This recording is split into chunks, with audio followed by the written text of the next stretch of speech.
আজকে আমি রান্না করব 2 কেজি ওজনের রুই মাছের ঝোল। তো ভিডিওটি পুরোটা দেখতে থাকুন, পুরো প্রসেস আমি ধাপে ধাপে দেখাবো। প্রথমে মাছটাকে ভালো করে পরিষ্কার করে ধুয়ে বেছে নিতে হবে, তারপরে পিস পিস করে কেটে নিতে হবে।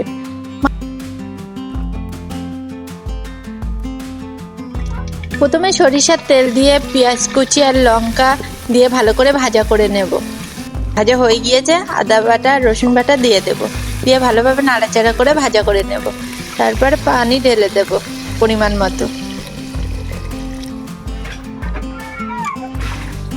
তারপর গুঁড়ো মশলাগুলো দিয়ে দেব, লবণ, হলুদ, গোলমরিচের গুঁড়া, জিরের গুঁড়া দিয়ে ঢাকনা চাপা দিয়ে দেব। ঝোলটা ফুটে উঠেছে, এবার আমি মাছগুলো একে একে দিয়ে দেব। তারপর একটু নাড়াচাড়া করে নেব, নিয়ে ঢাকনা চাপা দেব। আবার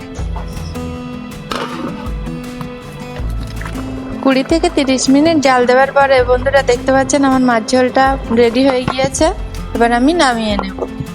তো পাতলা পাতলা মাছ ঝোল কারা কারা খেতে ভালোবাসেন কমেন্টে অবশ্যই জানাবেন। ভিডিওটি ভালো লাগলে একটা লাইক করবেন এবং চ্যানেলটি সাবস্ক্রাইব করবেন এরকম আরও মজার মজার রান্না দেখার জন্য।